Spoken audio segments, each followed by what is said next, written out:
ఓ video journalist Dinesh ప్రేమ వంచనకు గురయ్యాడు. ఆమె సర్వం అనుకున్నాడు. సంపాదించిన సంపాదనంతా ఆమెకే ఖర్చు పెట్టాడు. పెళ్లి చేసుకోవాలని కలలు కన్నాడు. చివరికి మరో కొత్త ప్రియుడికి దగ్గరై ఈ పాత ప్రియుడైన దినేష్ ని మెల్లమెల్లగా దూరం పెడతా వచ్చింది. ఎప్పటికప్పుడు నయా న్యూ ట్రెండ్ ని మనకు అందిస్తూ అప్పుడు ఇప్పుడు ఎప్పుడైనా మనందరి చాయిస్ కిసాన్ ఫ్యాషన్ మాల్ వచ్చేస్తుంది మన ఈసీఎల్ కి జూలై 24న గొప్ప ప్రారంభం. దీంతో మనస్తాపానికి గురైన దినేష్ నిన్న బలవన్మరణానికి పాల్పడ్డాడు. ప్రస్తుతం దీని మీద వాళ్ళ స్నేహితులు బంధువులు మొత్తం పెద్ద ఎత్తున ఆందోళన చేస్తున్నారు. అదేవిధంగా ఎస్పీ కలెక్టర్ కూడా ఫిర్యాదు చేయబోతున్నారు. దినేష్ కి న్యాయం జరగాలంటూ కూడా వాళ్ళంతా కోరుతున్నారు. అయితే దినేష్ కి తల్లిదండ్రులు కూడా లేరు, స్నేహితులే అతనికి బలము, కొండంత బలం. ప్రస్తుతము మనతో మాట్లాడేందుకు వాళ్ళ స్నేహితులు కూడా ఉన్నారు. వాళ్ళతో ఒకసారి మాట్లాడదాం. విజయ్ భాయ్, అసలు ఏం జరిగింది, ఏంది దినేష్? వాస్తవంగా దినేష్ అనే వ్యక్తి నేషనల్ ఛానల్ సంబంధించినటువంటి ఒక విలేకరి.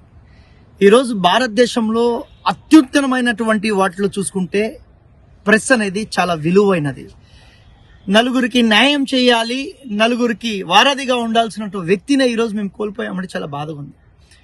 వాస్తవ రూపంలో 10-17 సంవత్సరాల నుంచి ఈ ఆర్జే ప్రశాంతి అనే ఆమెతోటి మా వాడు పెళ్లి చేసుకోకపోయినా తనతోటి ఒక కాపురంలా చేస్తూ వచ్చాడు. వాస్తవంగా కొన్ని రోజుల నుంచి ఈ బిఎంకే అంటే బాలమురళీకృష్ణ ఆర్జే ఫర్ FM 9.3 దాంట్లో వీళ్ళిద్దరు బాలమురళీకృష్ణ వీళ్ళిద్దరు కూడా ఎలా అంటే అసలు బయట వాళ్ళు చూస్తే వీళ్ళే కపుల్స్ అన్నట్టుగా ఉన్నారు. అది దినేష్ 2 నెలల క్రితం, ఒక 6 నెలల నుంచి జరుగుతూ ఉంటే 2 నెలల క్రితము వాళ్ళిద్దరినీ కూడా నెల్లూరులో మనకంటే ఒక పేరుంది, బయట వాళ్ళందరూ కూడా ఈ విధంగా చెప్పుకుంటున్నారు అని చెప్పి ఫస్ట్ ప్రశాంతితో మాట్లాడడం జరిగింది.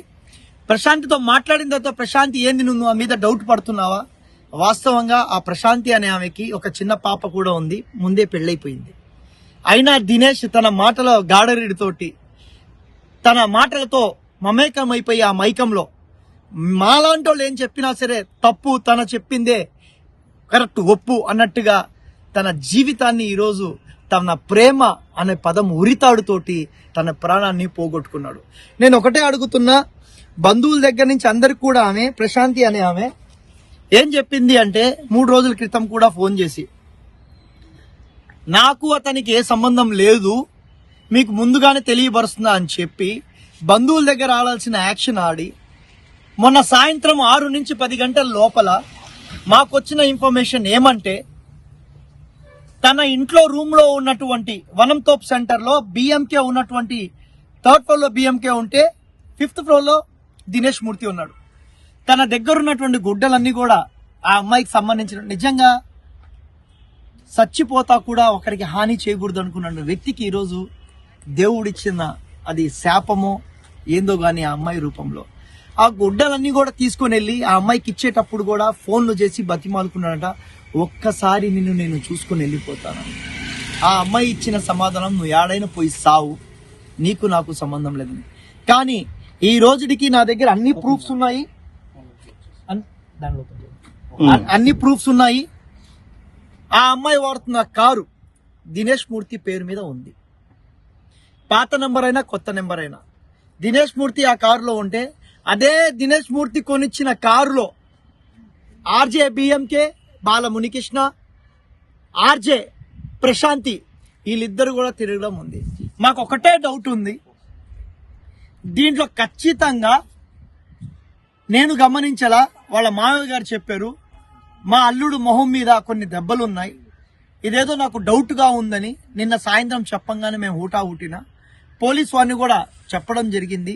నేనైతే జిల్లాలో ఉన్నటువంటి కలెక్టర్ వర్యుని, జిల్లాలో ఉన్నటువంటి ఎస్పీ గారిని వెంటనే ఈ బిఎంకేని, ఈ ప్రశాంతిని, ఈ ఆర్జే బిఎంకేని, ఈ ప్రశాంతిని ఇద్దరిని వెంటనే అదుపులో తీసుకొని విచారించాల్సిందిగా, అదేవిధంగా ఈ ఆర్జే చేస్తున్నటువంటి FM లో ఉన్నటువంటి అందరు కూడా 2 చేతులు జోడించి చెప్తున్నా, మీరు సుఖ సంతోషాల కోసం వేరే జీవితాలు నాశనం చేసే విధంగా వాళ్ళ జీవితాలు నాశనం అయిపోయి వాళ్ళ కుటుంబాల వ్యక్తులు కోల్పోయే విధంగా మీరు ఇలాంటి రీల్స్ చేసి ఆ యొక్క బాధని మాత్రం జనాలకు పంచొద్దు పెంచొద్దు అని చెప్పేసి మీ ద్వారా తెలుపుకుంటూ వెంటనే దీని మీద కలెక్టర్ గారు అదేవిధంగా ఎస్పీ గారి చర్య తీసుకోవాలని చెప్పి నేను ఇప్పుడు కోరుకుంటున్నాను. ఒకటి ఎన్ని రోజుల నుంచి ఇతను ప్రేమిస్తున్నాడు, అదేవిధంగా గత 2 నెలల కిందట కూడా ఇతను అటెంప్ట్ చేశాడు బలవన్మరణాన్ని.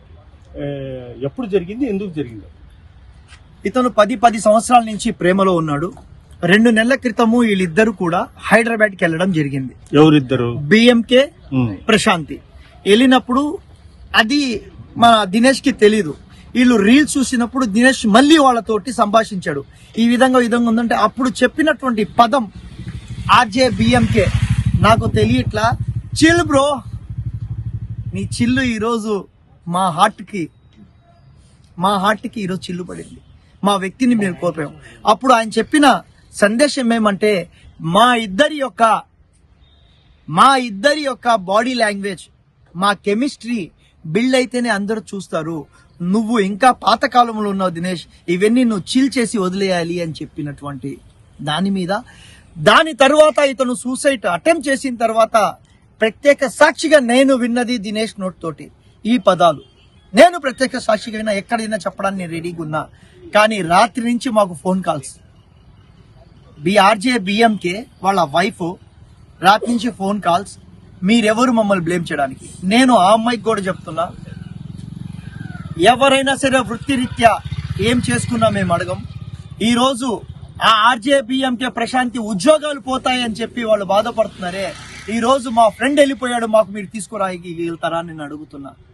ఉద్యోగాల మీదే మీకు అంత ప్రేమ ఉంటే ఈ రోజు జీవమే పోయి ప్రాణమే పోయి బాధపడుతున్నటువంటి మీకు ఉద్యోగాలు మేము తెచ్చడానికి రెడీగా ఉన్నాం, మా యొక్క స్నేహితుడిని మీరు తీసుకురాగలుగుతారని నేను అడుగుతున్నా. ఇప్పుడు మీకు ప్రత్యేక సాక్షిగా నేను చెప్తాను.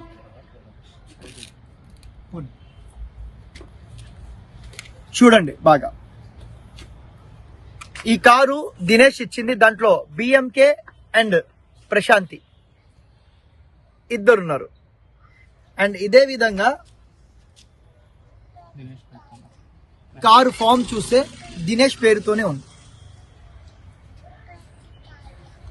ఈ రోజు ఆ మహాతల్లి చిలక పలుకులు పలుకుతుంది ఏమంటే,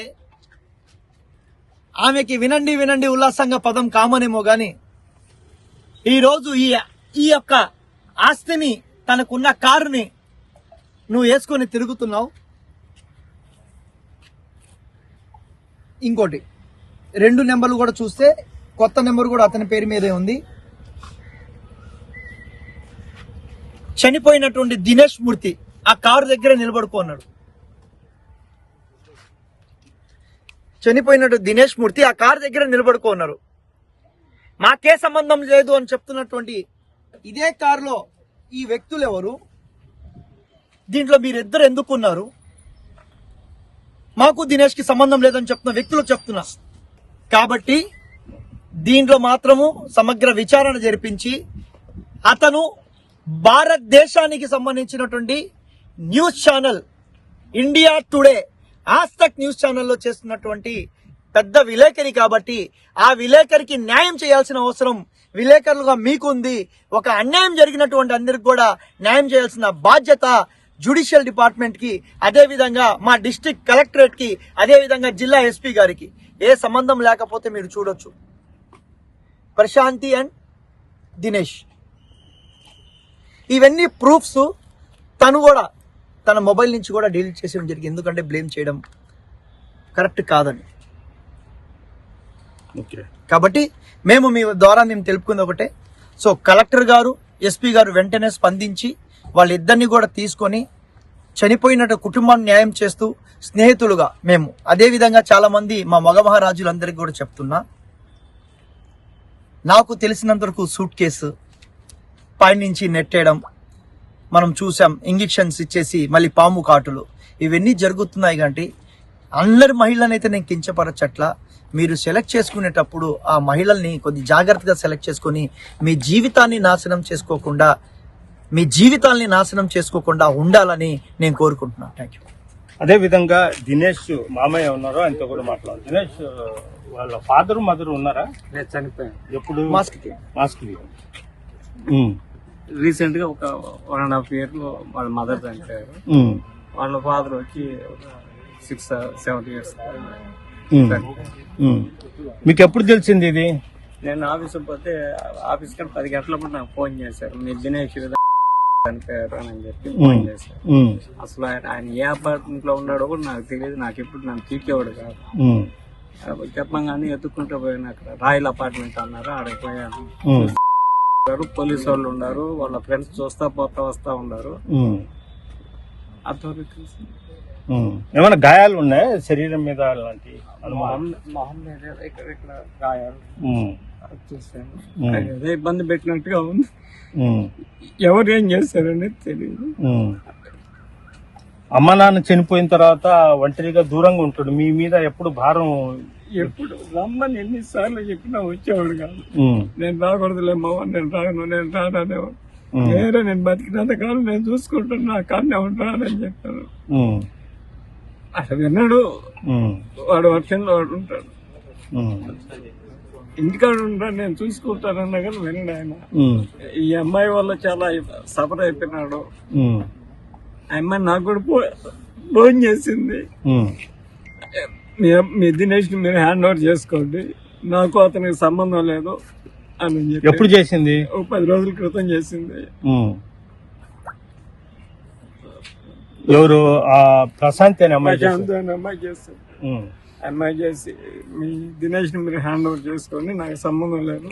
ఉమ్, మరి రామ్మ ఇంటికి రమ్మ, ఒకసారి మాట్లాడతాం కూర్చొని. ఉమ్, మీరు ఎందుకంత ఆదేశాలతో ఉన్నారు? ఉమ్, ఇంట్లో మన భార్య లక్ష్మీ ప్రసన్న ఉంటుంది, ఉమ్, అందరం కూర్చొని మాట్లాడి సెట్ చేసుకుందాం అని చెప్పాను. ఉమ్, నేను రాను, నాకు సంబంధం లేదు ఉమ్. అని చెప్పాను. ఇప్పుడు మీరు పోలీస్ కంప్లైంట్ చేస్తున్నారా? పోలీస్ కంప్లైంట్ నేను ఉద్యోగం ఇచ్చి నేను ఉమ్. ఇది పరిస్థితి. ఆ, నిన్న అదే విధంగా చూస్తే మాకు కాల్స్ వచ్చేది పక్కన పెడితే ఆ ఆర్జేబిఎంకి ఆ ప్రశాంతిని ఒకటి నేను అడుగుతున్నా మీ ప్రెస్ ద్వారా. నిన్న జరిగినటువంటి సంభాషణలో పోలీస్ డిపార్ట్మెంట్ దగ్గర ఎఫ్ఐఆర్ రాసేటప్పుడు 2 మహిళలు పోయి తలుపు నెడితే ఆ డోర్ ఓపెన్ అని చెప్పారు. ఆ 2 మహిళలో ఒక మహిళ అయితే వచ్చింది, ఇంకొక మహిళ ప్రశాంతి. ఆమెని కూడా ఆర్జేబిఎంకే ఇక్కడ వచ్చి ఆ స్పాట్ లో నేనున్నాను అని చెప్పి, ఆ జరుగుతున్నప్పుడు కాలు గాలిన పిల్లిలా ఇంట్లో ఏమేమి ఉన్నాయి అనే ప్రత్యేక సాక్షి వాళ్ళ మామగారు అసలు ఎందుకు తిరుగుతున్నాడు, ఏదో జేబులో వేసుకున్నాడని కూడా చెప్తున్నారు. దీని మీదగా విచారణ జరిపించి ప్రశాంతి స్టేషన్ కి ఎందుకు రాలేదు, ప్రశాంతి మరణం తర్వాత లోపల వెళ్ళినటువంటి 2 మహిళల్లో ఒక మహిళ ప్రశాంతి అయితే స్టేషన్ లో ఆ ప్రశాంతి పేరు లేదు. ఆ విచారణలో ప్రశాంతి పేరు లేక కూడా బిఎంకే అడ్డుకొని అక్కడ వచ్చి నేనున్నానని భరోసా కల్పించాడంటే దీన్ని బట్టే అర్థమైపోతుంది మీ ఇద్దరిలో ఎలాంటి స్వభావాలు కలిగి ఉన్నాయని చెప్పి. వీటి మీద విచారణ జరిపించాల్సిన అవసరం డిపార్ట్మెంట్కే ఉంది. ఎందుకంటే డిపార్ట్మెంట్ ఆడ స్పాట్ లో ఉంది కాబట్టి వాస్తవంగా పోలీస్ డిపార్ట్మెంట్ లోపలికి వెళ్ళిన తర్వాత ఎవరిని రానికూడదు. బట్ ఈ వ్యక్తి ఎందుకు లోపల తిరుగుతున్నాడు అనేది కూడా మాకు డౌట్ ఉంది. కాబట్టి దీని మీద కూడా సమగ్ర విచారణ జరిపించి చేయాలి. ఇది పరిస్థితి. ప్రధానంగా ప్రశాంతి, అదేవిధంగా బిఎంకే ద్వారా ఇతను బలవన్మరణానికి కారణము. అయితే దీని మీద మేము కలెక్టర్ అదేవిధంగా ఎస్పీ దృష్టి కూడా తీసుకొని పోతాము, న్యాయ పోరాటం కూడా చేస్తామంటూ కూడా వాళ్ళ స్నేహితులు అయితే చెప్తున్నారు. వీడియో చూస్తూ అల్తాఫ్తో గయాజ్ RTV నెల్లూరు నుంచి.